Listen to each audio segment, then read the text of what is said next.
Hello दोस्तों, नमस्कार। मैं दीपक अभियंता स्वागत करता हूं आप सभी को अपने यूट्यूब चैनल तो अभियंता जैसा कि आप क्लासेज। सभी को पता है कि बीसीईसी बोर्ड के द्वारा अमीन कानूनगो क्लर्क और एएसओ का काउंसलिंग लिया जा रहा था 26 दिसंबर से ही।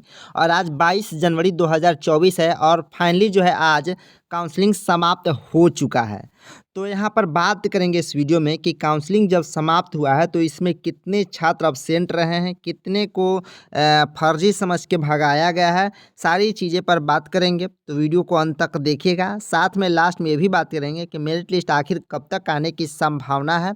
तो वीडियो को अंत तक ज़रूर देखिएगा। चैनल पर नए हैं तो सब्सक्राइब भी कीजिएगा। हमारे टेलीग्राम ग्रुप में अभी तक ज्वाइन नहीं किए हैं तो वहाँ पर जाके ज्वाइन हो सकते हैं, क्योंकि वहाँ पर हर अपडेट आपको सबसे पहले मिलता है। चलिए हम वीडियो में आगे बढ़ते हैं। हम उम्मीद करते हैं कि आप सभी का काउंसलिंग अच्छे से गया होगा और अच्छे से काउंसलिंग हुआ होगा, यही हम उम्मीद करते हैं। तो आज जो बात करेंगे कि काउंसलिंग जो शुरू दिन यानी 26 दिसंबर से ही स्टार्ट हुआ। सबसे पहले एएसओ का काउंसलिंग हुआ, फिर कानूनगो का, फिर क्लर्क का, फिर अमीन का चला 22 जनवरी 2024 यानी आज तक।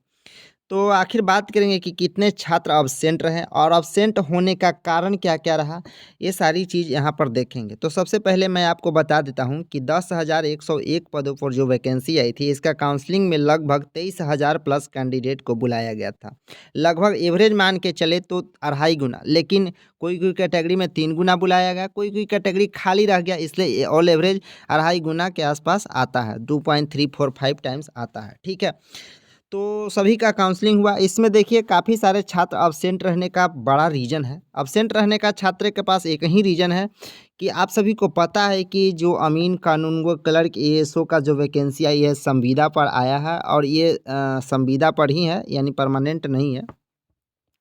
तो सबसे बड़ा रीज़न है अब्सेंट रहने का छात्रों का कि कोई ऐसा छात्र होंगे, यानी बहुत सारे छात्र हैं जिनका अलग अलग डिपार्टमेंट में, अलग अलग विभाग में उनको जॉब लग गया है। जैसे काफ़ी सारे छात्र रेलवे में भी गए हैं, काफ़ी सारे छात्र बिहार टीचर में भी गए हैं, काफ़ी सारे छात्र एसएससी में भी गए हैं, एसएससी जेई में, और भी कई जेई में गए होंगे। ठीक है, तो इस तरह से छात्र अब्सेंट रहने का कारण है, बड़ा रीज़न है अब्सेंट रहने का।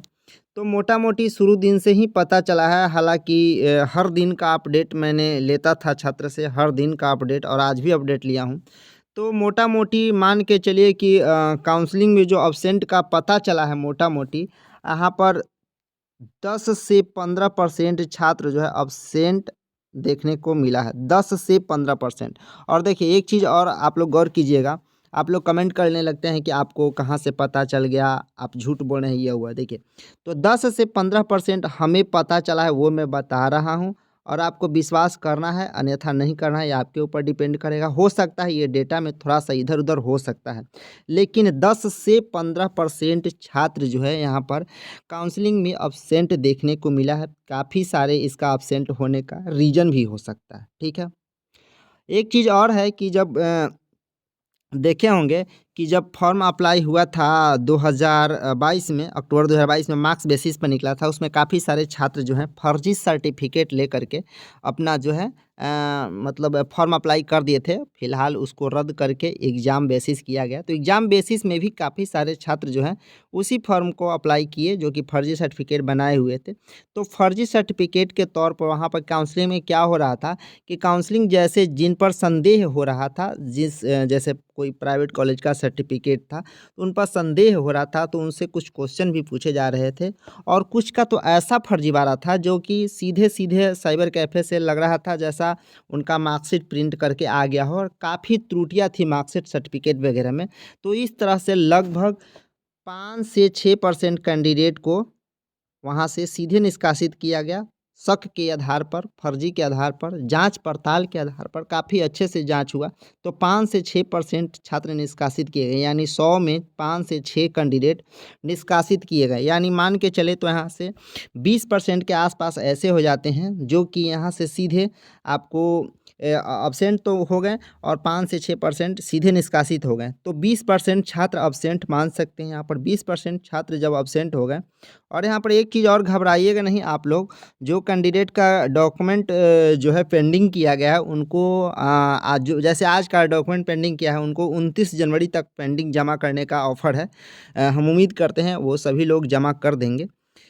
तो 29 जनवरी तक जमा करने के बाद जो है यहाँ पर क्या होगा, अब बहुत सारे छात्र जो हैं कि अपना डॉक्यूमेंट जो पेंडिंग वाले हैं जमा कर देंगे, लेकिन कुछ ऐसे छात्र जो होंगे वो जमा नहीं कर पाएंगे क्योंकि उनके पास नहीं होगा। कारण है इसका, चूँकि काफ़ी सारे छात्र का AICT है ही नहीं और AICT मांगा गया है, तो उन लोग जमा कर ही नहीं पाएंगे।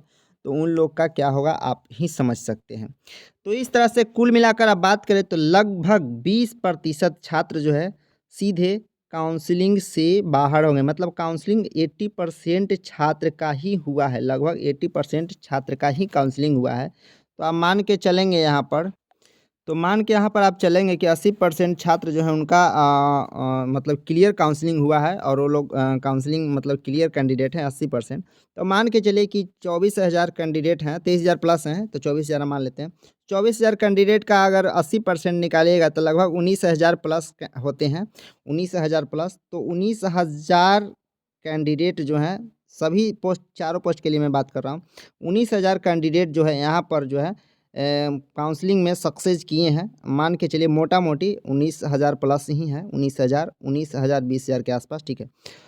तो यहाँ पर 20 मान लीजिए ना भाई, 20 मान लीजिए, आपके अनुसार 20 ही मान लीजिए, क्या दिक्कत है, 20,000 मान लीजिए, ठीक है। अब यहाँ पर देखिए वैकेंसी कितना था, वैकेंसी 10,101 है और आपको पता है कि 10,101 का नियुक्ति हो जाएगा और 50% वेटिंग में रखा जाएगा। यानी एक चीज़ और है कि यहाँ पर 5,000 वेटिंग में रखा जाएगा, 5,000 कैंडिडेट में, चारों पोस्ट मिलाकर मैं बोल रहा हूँ। तो 10,000 और 5,000 15,000 कैंडिडेट हो जाते हैं, बचते हैं कितना, तो 5,000, यानी 5,000 सीधे निष्कासित होंगे। और यहाँ पर मान के चले तो 15,000 कैंडिडेट का मेरिट लिस्ट बनेगा जिसमें 10,000 का ज्वाइनिंग होगा, 5,000 वेटिंग में रहेंगे। ये विभाग यानी BCEC और राजस्व भूमि सुधार विभाग का कहना है। लगभग 15,000 का मेरिट बनेगा, 10,000 ज्वाइनिंग करेंगे, 5,000 वेटिंग में रहेंगे। तो लगभग 5,000 यानी काफ़ी कम मात्रा में। इसके निष्कर्ष यह निकल कर आता है कि कटअप जो है काफ़ी अच्छे, मतलब जिनका पीछे भी रैंक है उनका भी सिलेक्शन होने का यहाँ पर चांसेज है। तो कटअप के लिए आप लोग चिंता ना करें, अगर आप लोग कहिएगा तो एक कटअप चारों पोस्ट के लिए आपको बना देंगे कि कितना वाले का मेरिट बनेगा। हालांकि मैंने कटअप बना दिया है, उस पर अच्छा खासा व्यू भी आया है, सब लोग देखे हैं इसका मतलब। तो चारों पोस्ट का कटअप बना देंगे, कहिएगा आप लोग तो ठीक है। तो हम उम्मीद करते हैं कि इस टॉपिक से आपको समझ में आ गया होगा कि क्या मैंने बोला, ठीक है। अब किसी प्रकार का क्वेश्चन भी है तो आप कमेंट बॉक्स में लिख सकते हैं। अब फाइनली एक बात और निकल के आता है कि आखिर मेरिट लिस्ट कब तक आ सकता है। तो देखिए कल के वीडियो में मैंने बताया था कि 1767 जो परमानेंट अमीन वाला वैकेंसी आया था उसका डॉक्यूमेंट वेरिफिकेशन होने के 3 दिन बाद और दूसरा का 18 दिन बाद यहाँ पर मेरिट लिस्ट आ गया था। तो इसका जो मेरिट लिस्ट है आपको 10 से 15 फरवरी तक देखने को मिल जाएगा। मैं दावा के साथ कह सकता हूँ 10 से 15 फरवरी तक इसका मेरिट लिस्ट आपको देखने को मिल जाएगा वेबसाइट पर। हालांकि पल पल का अपडेट मैं तो देता ही रहूँगा, ग्रुप में भी बताता रहूँगा। तो आप लोग थोड़ा सा इंतज़ार कीजिए और 15 फरवरी तक आप लोग वेट कीजिए। आप लोग को वेट करने में ही संतुष्टि है, ज़्यादा घबराना नहीं है। आपका मेरिट लिस्ट फाइनल जो है रहेगा यहाँ पर रहेगा और फरवरी के अंतिम या मार्च तक आपको राजस्व विभाग ज्वाइनिंग यहाँ पर दे देगी और आप सभी ज्वाइन कर पाएंगे। हम उम्मीद करते हैं सारे प्रश्न का डाउट आपको क्लियर हो गया होगा, किसी प्रकार का डाउट नहीं होगा। ऐसे हम तो करते ही रहते हैं, बताते रहते हैं आप सभी को। तो आप लोग चैनल पर नए हैं तो सब्सक्राइब भी कीजिएगा, दोस्त में शेयर भी कर दीजिएगा, क्योंकि ऑथेंटिक न्यूज़ इसी चैनल पर आपको देखने को मिलता है। इसीलिए तो हमारे पास लोग विश्वास करते हैं। लगभग 11,000 कैंडिडेट जुड़ चुके हैं इस चैनल से और टेलीग्राम पर लगभग 5,000 कैंडिडेट पहुंचने ही वाले हैं। तो विश्वास आखिर है तभी तो आप कैंडिडेट सभी जुड़ रहे हैं। चलिए मिलते हैं नेक्स्ट वीडियो में। थैंक यू, धन्यवाद।